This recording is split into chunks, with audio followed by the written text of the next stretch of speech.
Buen día, hermanos, los saludo en la paz de nuestro buen Dios, que la mano poderosa del Padre Celestial esté sobre sus vidas.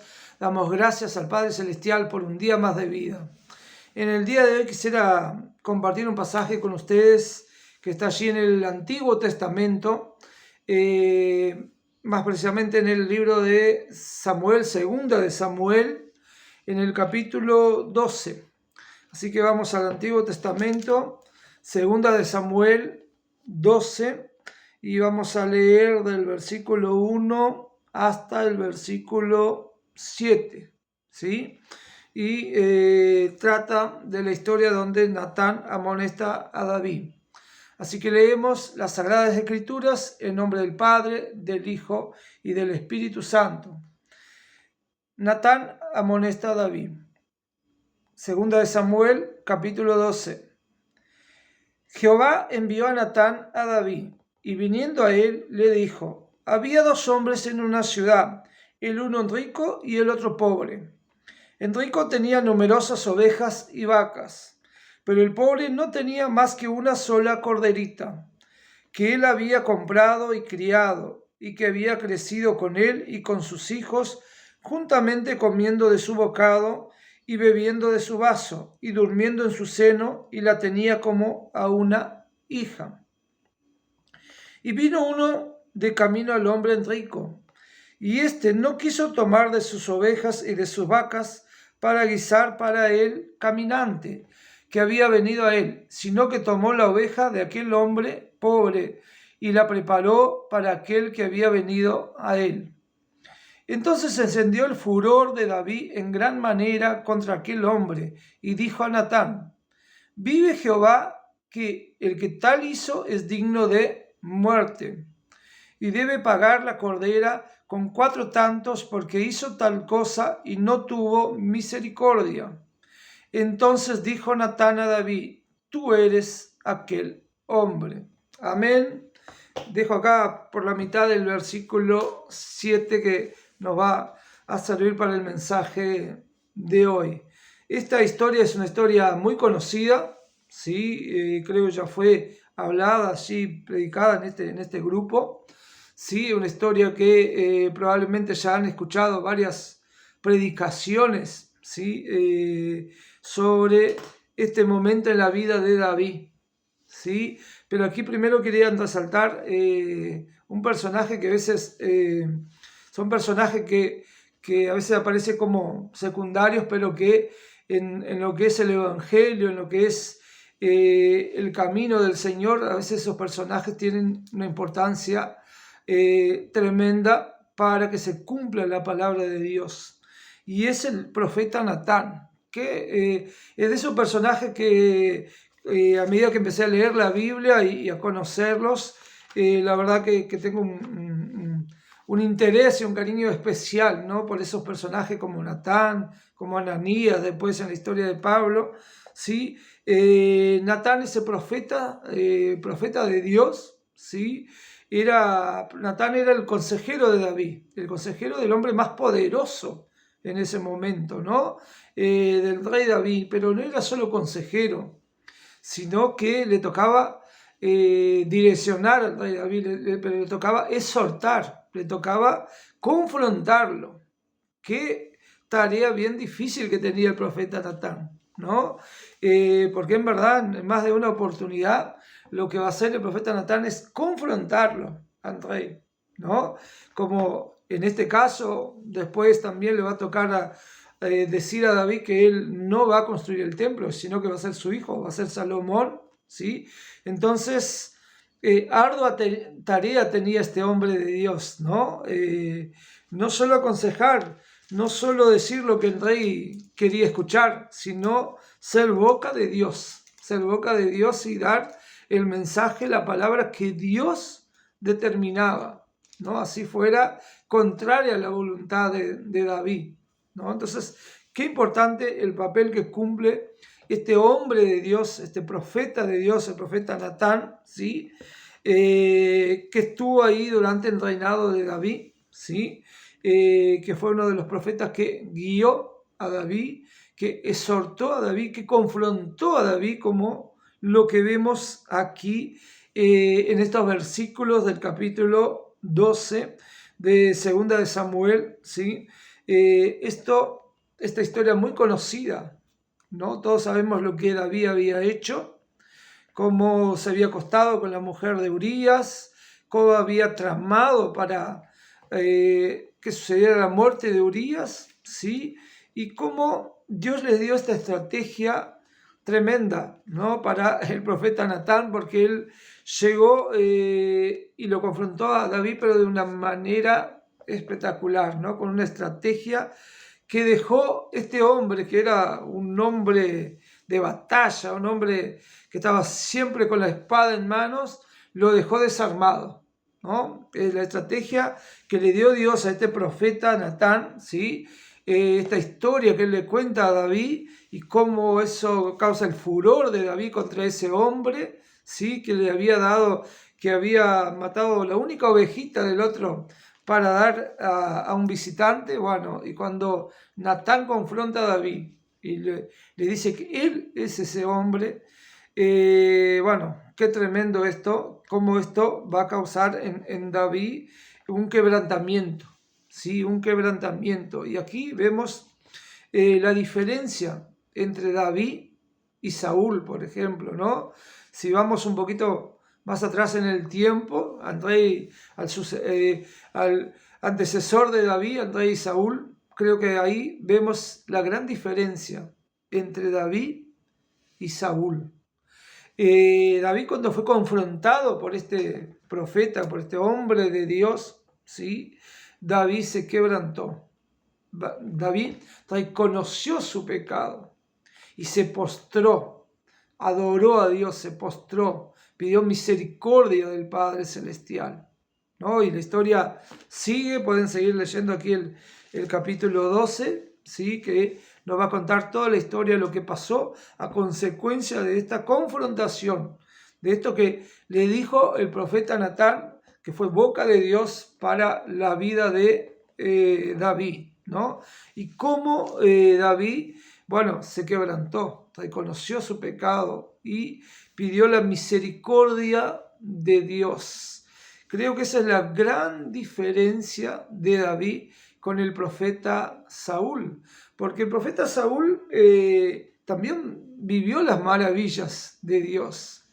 Si buscamos más atrás la historia de Saúl, si leemos la historia de Saúl, Saúl vivió las maravillas de Dios. Saúl estuvo bajo la sombra del Omnipotente, ¿no? Saúl pudo vivir todo lo que Dios le pudo dar de honores, ¿sí? Dios lo transformó en el hombre más poderoso de ese entonces, ¿sí? Un líder. Saúl pasó de victoria en victoria, ¿no? Qué tremendo eso. Entonces, a veces estamos bajo las maravillas del Padre Celestial. Saúl estuvo bajo las maravillas del Padre Celestial. Saúl vivió las maravillas de Dios. Qué tremendo es eso, ¿no? Porque nosotros pasamos buscando esas maravillas de Dios. No sé ustedes, pero yo creo en ellas, he vivido y busco las maravillas de Dios, ¿no? Que la mano poderosa de Dios esté sobre mi vida. Y cuántas veces cantamos, ¿no? De que el cristiano debe pasar de victoria en victoria. ¿Y cómo queremos eso? ¿No? Y eso estuvo sobre la vida de Saúl, ¿sí? Saúl no fue un desviado durante toda su vida, ¿no? Sino que Saúl pudo vivir las maravillas de Dios. Qué tremendo es eso, ¿no? Y cómo nosotros podemos vivir hoy en día las maravillas de Dios. Dios nos puede sanar de una enfermedad que no tiene cura para la medicina, ¿sí? De una enfermedad grave. Dios nos puede prosperar totalmente. Dios sin duda nos prospera. Dios puede acomodar lo que sea en nuestra familia. O sea, Dios puede hacer maravillas en nuestras vidas. Y así lo debemos buscar. Y así debemos pedir la misericordia de Dios sobre nuestras vidas. Pero hermanos, Saúl vivió las maravillas de Dios. Saúl vivió de victoria en victoria. Pero llegó un momento que Saúl empezó a justificarse frente al profeta Samuel, que en ese entonces era boca de Dios para Saúl, ¿sí? Era el hombre que llevaba la palabra de Dios. Y en determinado momento, ¿sí? Saúl empezó a apartarse de los caminos del Señor y empezó a hacer su voluntad. Y cuando era exhortado, cuando era enseñado, cuando era confrontado, empezó a buscar justificaciones. Yo cuando leo la historia aquí de Saúl y la comparo con la historia de David, bueno, me viene estos tiempos, ¿no? Estos tiempos donde muchos de nosotros, muchos cristianos, ¿sí? Les cuesta ser confrontados. No aceptan las enseñanzas, no aceptan la doctrina en la iglesia. El culto de milagros está lleno, gloria a Dios, pero el culto de doctrina está vacío, ¿no? Entonces, no queremos ser enseñados, no queremos ser confrontados, y la palabra de Dios es eso, es confrontación. No tenemos como cambiar nuestra vida, como transformar nuestro ser si no somos confrontados por la palabra del Padre Celestial. Y vamos cambiando nuestras acciones. Lo único que puede transformar nuestra vida es la confrontación con la palabra de Dios. Y es algo que nos cuesta tanto hoy en día. Y nos paramos como Saúl. Cuando el profeta Samuel venía a Saúl con palabra de Dios, con confrontación, con orientación, Saúl lo que ponía era justificaciones para aquello que había hecho que no estaba de acuerdo a la voluntad de Dios. Y buscaba una y otra vez una justificación y otra justificación, ¿no? Y eso es lo que él hacía, ¿no? No voy a la iglesia este domingo porque está demasiado calor, va a ser más de 30 grados, en la iglesia no hay aire acondicionado, mal hay un ventilador viejo, y no, voy a pasar mal allá, este domingo no voy a la iglesia. Este domingo no voy a la iglesia porque va a llover, está dando mucha lluvia, me voy a mojar mientras baje del auto y voy a pasar ahí 2 horas y media, 3 horas mojados adentro. No, después capaz que me engripo, entonces no voy a la iglesia. No voy a leer la Biblia porque la verdad que me cuesta leer, no tengo costumbre de leer y no tengo tiempo, trabajo todo el día, no tengo 10 minutitos, 15 minutos, media hora para leer la Biblia porque cuando llego del trabajo tanto que estoy cansado y tengo cosas para hacer en casa, entonces no puedo leer la Biblia. Orar tampoco, no me da el tiempo, mi condición física no permite tampoco arrodillarme ahí ante el Señor. Entonces dejo que el pastor ore por mí los domingos y la palabra escucho los domingos también cuando el pastor abre la Biblia y bueno, y da la predicación del día, ¿no? La palabra del día. Entonces, una justificación atrás otra.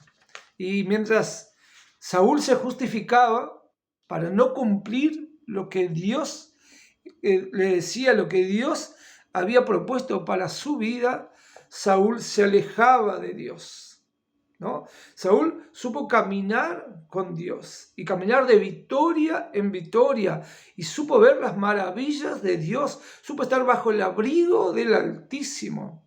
Debemos tener conciencia, hermanos, que cuando estamos bajo el abrigo del Altísimo hay una protección especial sobre nuestras vidas, hay una protección especial sobre nuestra familia. Y qué importante tener conciencia de eso, que nosotros somos responsables de eso también, de esa protección especial sobre nuestras familias. Pero debemos estar bajo el abrigo del Altísimo. Pero ese hombre, Saúl, que estuvo bajo el abrigo del Altísimo, que vivió de victoria en victoria, que vio las maravillas de Dios sobre su vida, prosperidad, poder, victoria y victoria. Este hombre empezó a justificarse para no cumplir y ahí empezó a separarse de Dios. Cuando nosotros justificamos, buscamos excusas una y otra vez para no estar en la casa del Señor, para no cumplir los mandamientos del Padre Celestial, nos vamos alejando del Padre. Qué tremendo es eso. Hermanos, en este día quisiera dejar ese mensaje, que no busquemos justificaciones para no cumplir con aquello que Dios ha propuesto en nuestras vidas, para no congregarnos, para no leer la Biblia, para no orar, para no ayunar, ¿no? ¿Para qué voy a ayunar? Si no puedo ayunar porque si ayuno paso mal, no consigo pasar un par de horas sin comer, ¿no? Entonces debemos educar nuestro cuerpo, ¿no? Debemos educar nuestro espíritu, ¿no? Entonces, qué importante, hermanos, es tener la actitud que tuvo David. Y era un hombre pecador, sí, y aquí fue tremendo lo que él hizo acá, ¿sí? Pero fue un hombre que se quebrantó, que se arrepintió. Ahí está la diferencia entre David y Saúl. Mientras Saúl se justificaba,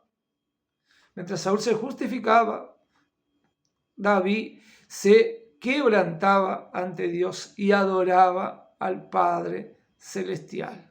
Qué tremendo es eso. Quisiera dejarles este mensaje en este día. Que en este día, hermanos, podamos buscar a Dios, quebrantarnos, llegar a Dios con un corazón quebrantado. No esperemos para congregarnos cuando no tengamos más pecado. Si decimos, no, yo no voy a la iglesia porque ando pecando demasiado, soy pecador. Bueno, si vamos a esperar no estar en pecado para ir a la iglesia, les digo, hermanos, lamento en decirles que no vamos a ir nunca a la iglesia, porque somos todos pecadores, ¿sí? Debemos buscar a Dios mientras Él pueda ser hallado. No busquemos justificaciones. Los exhorto a leer ahí la historia de Saúl, a buscar aquí la historia de Saúl y leerla y ver cómo él vivió las maravillas de Dios. Pero mismo eso, mismo estando de victoria en victoria, mismo viendo la mano poderosa de Dios sobre su vida, él no tuvo después salvación ni vida eterna. La salvación y la vida eterna no depende de las maravillas de Dios sobre nuestras vidas.